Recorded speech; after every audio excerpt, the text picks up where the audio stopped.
In this video lecture, we'll be talking about local potentials or graded potentials, small changes in the electrical charge inside a neuron that occur when ion channels open and ions move across the membrane. So previously we discussed the basis of the resting membrane potential. That is, here is the membrane of a neuron, and it's made up of phospholipids that are impermeable to ions. So the sodium ions that are more concentrated outside can't move into the cell, even though they want to move down their concentration gradient in the cell. They can't move into the cell unless ion channels for them open. And we discussed the basis of the negative resting membrane potential of a neuron, which is about minus 60 to minus 70 millivolts, more negative inside than outside. And we talked about the different types of ion channels that are present in the membrane. So now we're going to talk about what happens when gated channels, which are only opened in response to a stimulus and only allow one type of ion to move across the membrane. We're going to talk about what happens inside the neuron when a gated channel opens. So here's an example of the neuron at rest.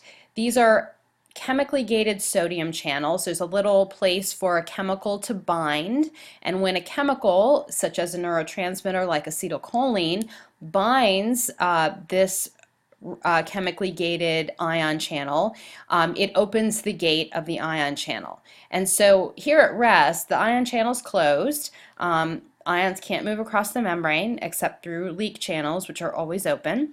And that gives us a stable resting membrane potential of about minus 60 to minus 70 millivolts. In this case, this neuron's resting membrane potential is minus 70 millivolts. So that's where it is at rest when nothing's happening. Now, let's say that a presynaptic neuron releases a neurotransmitter onto this neuron, which in this case would be a postsynaptic neuron. What happens is that neurotransmitter, let's say it's acetylcholine, binds the chemically gated sodium channels that are in the neuron's membrane and opens the gate. Once the gate of a sodium ion channel is open, sodium ions are going to move across the membrane, and the direction that they move is always down their concentration gradient. So at rest, there is more sodium ions outside the cell than inside the cell. So the gradient, the concentration gradient for sodium ions is from that they want to move down their concentration gradient from the more highly concentrated area outside the cell than inside the cell. And when a chemically gated sodium ion channel opens, some sodium ions will in fact move through that open channel, and here's another one over here, and into the cell. Now the result is that now we have positive charge coming into the cell, and the inside of the cell is now going to have a different electrical charge relative to the outside than it did at rest, because it's gotten more positive as a result of the sodium ions coming in. And you can see here that if we measure that electrical potential across the membrane, now enough sodium has come in, enough positive charge has entered the cell, that the cell has gotten a little bit more positive than it was at rest. It's now up to minus 65 millivolts as opposed to the minus 70 millivolts that it was at rest. So it's gotten more positive inside.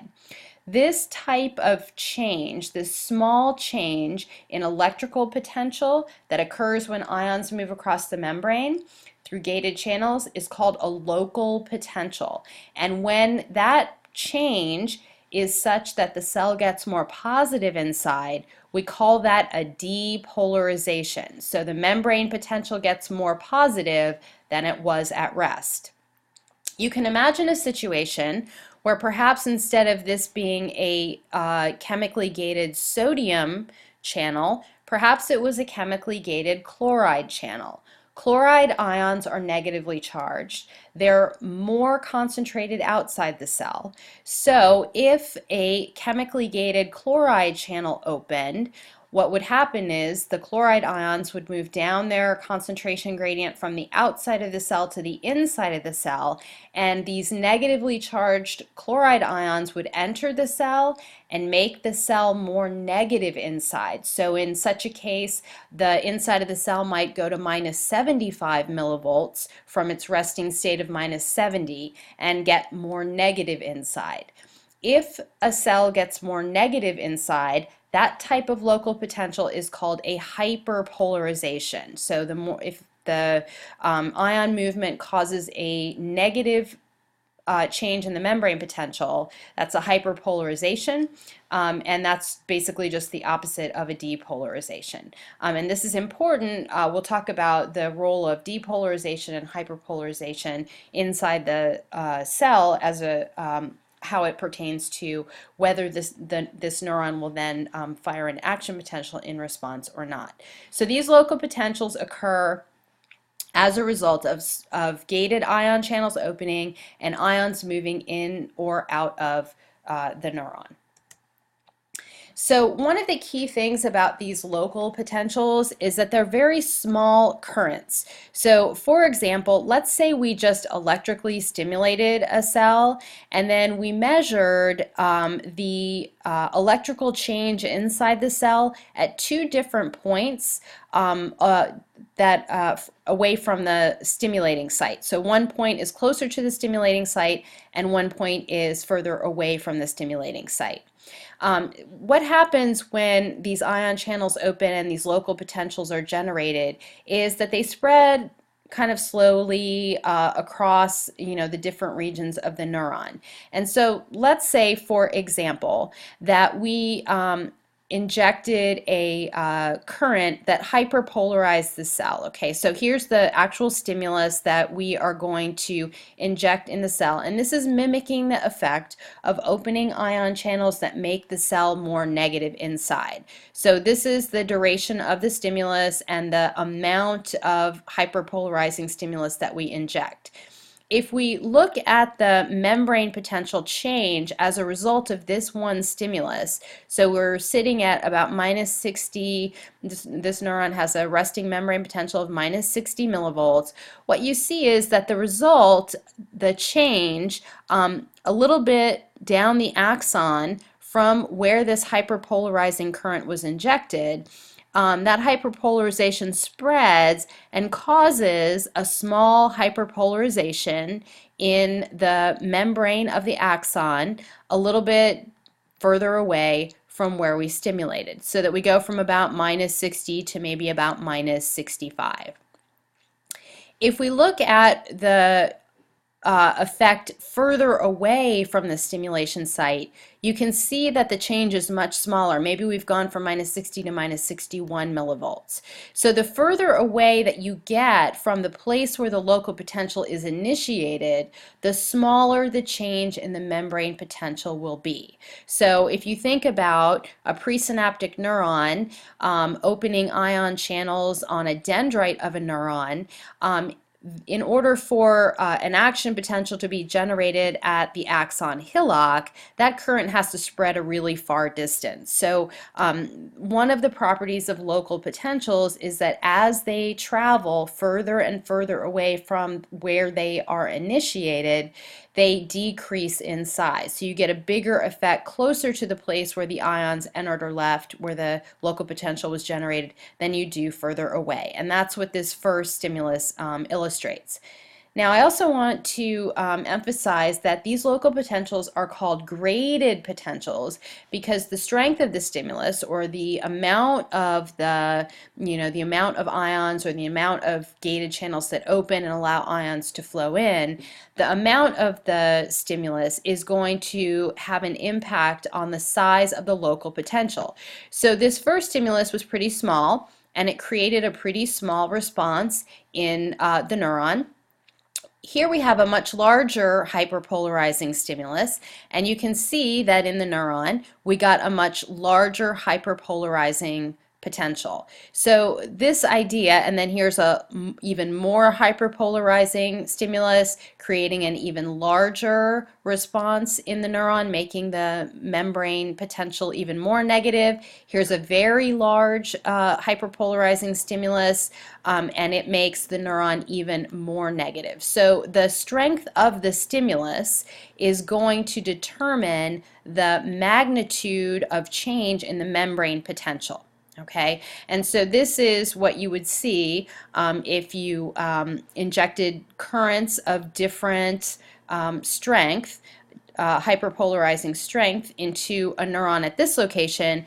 These are the resulting local graded potentials that you see over here at this electrode, and of course they're going to be even smaller the further away you get from the site of stimulation. Remember, this stimulator is basically mimicking the effect of gated ion channels opening and ions coming into the cell to make the cell more negative.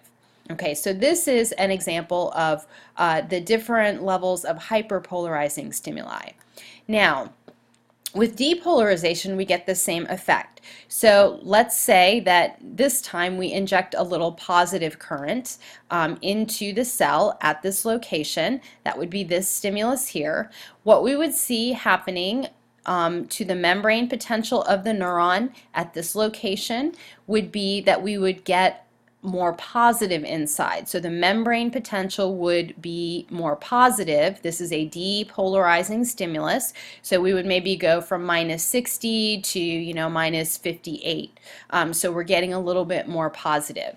If we inject a larger depolarizing stimulus here, we'll see, because these are graded potentials, we'll see a larger depolarization in the neuron.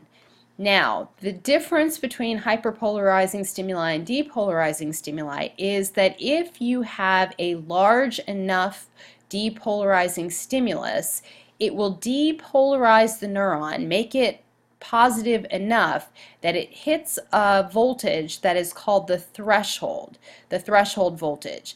And if a neuron is depolarized to threshold, meaning the inside of the cell reaches the threshold voltage, which in this cell is -40, what's automatically going to happen is an action potential will be generated. And so what you see here is that this you get a rapid increase and then decrease and return to rest. This here is the change in the membrane potential that occurs during an action potential. So the point here is that, again, depolarizing stimuli, which mimic the effect of ion channels opening and the cell getting more positive inside, they're graded. A small stimulus will produce a local depolarization that's small. A larger depolarizing stimulus will produce in the cell, it will change the membrane potential a little bit more, make it more positive, and a strong enough depolarizing stimulus is going to depolarize the neuron until the membrane hits that threshold voltage, which varies. In this case, it's about -40. It can vary down to -55 millivolts.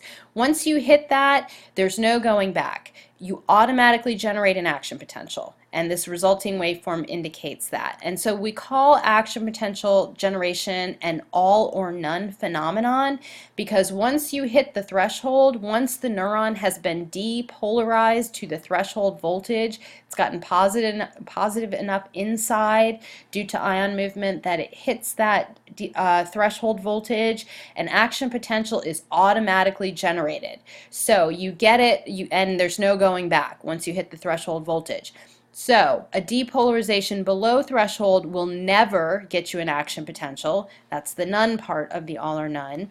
But a depolarizing stimulus that depolarizes to threshold always gets you an action potential. That's the all part. So action potential generation is all or none. If the depolarization is below threshold, you do not get an action potential. If it reaches action potential threshold, then the process is happening and there's no going back. You're going to get an action potential. So these are local potentials. They're small changes that occur in the neuron as a result of ion channels opening. They can be hyperpolarizing or depolarizing. And of course, one neuron is getting, up to several thousand inputs. So we'll talk later about how all these inputs get added together to determine whether or not this neuron's going to actually generate an action potential. So this is these are the properties of local graded potentials that occur, and what needs to happen in order for an action potential to be generated.